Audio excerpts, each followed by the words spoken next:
Welcome back champions. आज की class में हम जानेंगे पुलिस कमिश्नर सिस्टम।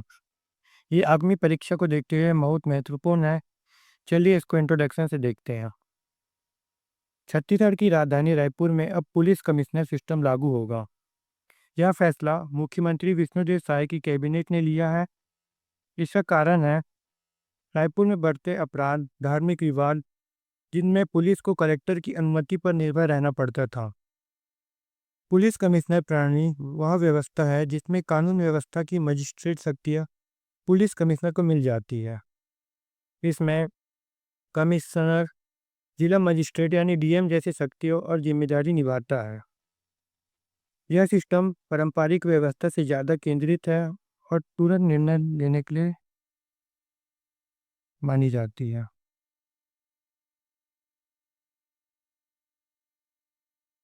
मौजूदा सिस्टम में पुलिस को धारा 144 लगाने, लाठीचार्ज, धरने की अनुमति या लाइसेंस देने जैसे मामलों के लिए कलेक्टर पर निर्भर रहना पड़ता था। इसी वजह से कमिश्नर सिस्टम जरूरी माना गया। इस सिस्टम में मजिस्ट्रेट शक्तियाँ पुलिस कमिश्नर के पास होती है, जैसे विनियमन, नियंत्रण और लाइसेंसिंग।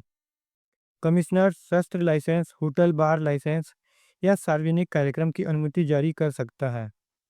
ये शक्तियाँ वह अपने अधीन अधिकारियों, कम से कम एसीपी स्तर तक सौंप सकता है। महत्वपूर्ण बात यह है कि कमिश्नर डीएम को रिपोर्ट नहीं करता, बल्कि सीधे राज्य सरकार को रिपोर्ट करता है, जैसे मुंबई और दिल्ली में चला आ रहा है।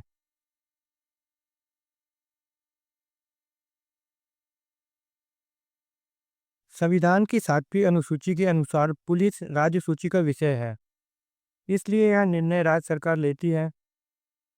हमारे देश का पुलिस ढांचा पुलिस एक्ट 1861 पर आधारित है, जो अंग्रेजों के समय लागू हुआ था।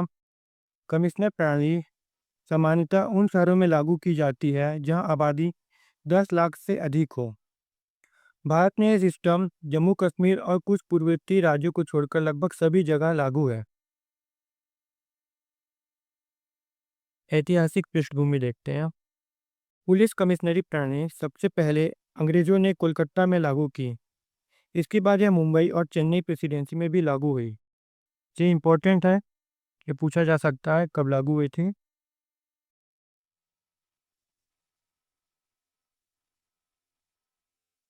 ये डाटा है, अभी निकला है, बस इसको देख लीजिएगा। Dual command system. Dual command system यानी पारंपरिक व्यवस्था जो अधिकतर जिलों में लागू है।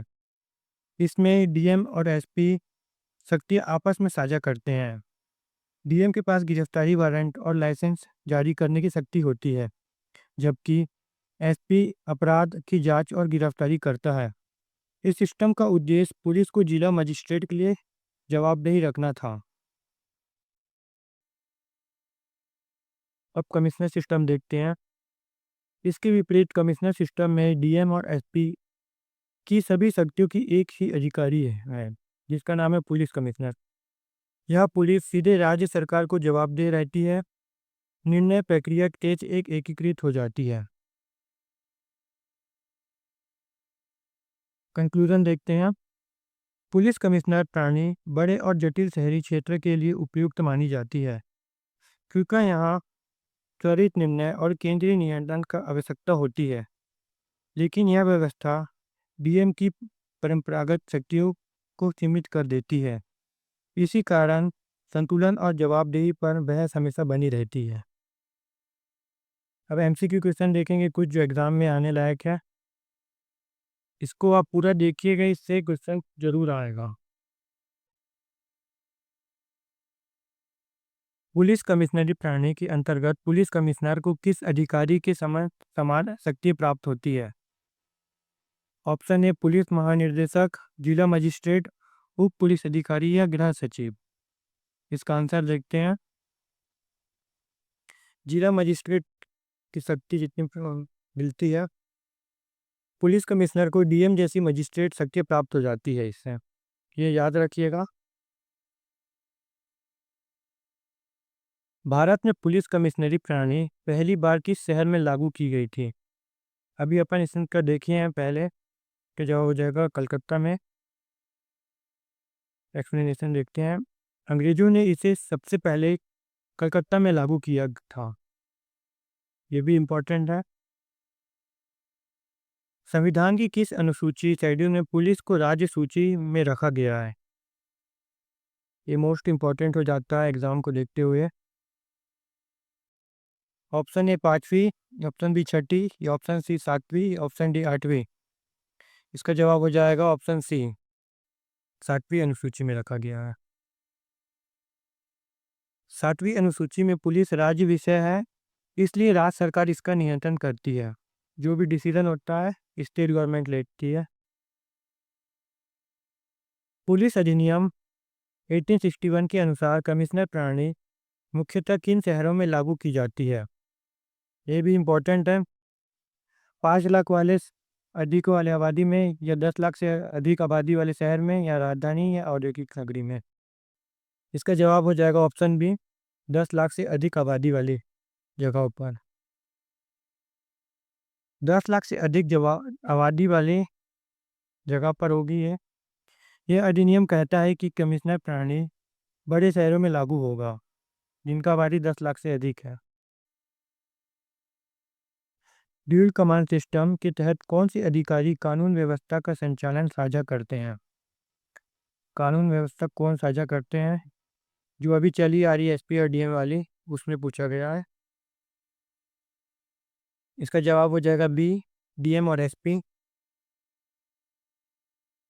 ड्यूल कमांड सिस्टम में डीएम के पास मजिस्ट्रेट और एसपी के पास पुलिस शक्तियाँ रहती है। ये देख लीजिएगा डुअल कमांड सिस्टम क्या होता है। जो अभी चला आ रहा है वही है, इसको डुअल कमांड सिस्टम बोलते हैं। पुलिस कमिश्नर किसे रिपोर्ट करता है? जिला मजिस्ट्रेट को, गृह सचिव को, राज्य सरकार को, या राष्ट्रपति को? इसका आंसर हो जाएगा डायरेक्ट राज्य सरकार को करता है। पहले देखिए अपन इसका एक्सप्लेनेशन में। राज्य सरकार को करता है पुलिस कमिश्नर रिपोर्ट। जैसे मुंबई और दिल्ली में पुलिस कमिश्नर सीधे सरकार को रिपोर्ट करते हैं, वैसे ही रायपुर में भी होगा, कि अपने छत्तीसगढ़ में होगा। अच्छा, सबसे पहले रायपुर में हो रहा है, पायलट प्रोजेक्ट के रूप में चालू कर रहे हैं। फिर इसको दुर्ग में और बिलासपुर में किया जाएगा, और ये लगभग नवंबर में हो जाएगा लागू। चलिए, थैंक यू। सब्सक्राइब करिए जल्दी से, हमारा 1000 सब्सक्राइबर कंप्लीट कीजिए। चलिए मिलते हैं अगले वीडियो में।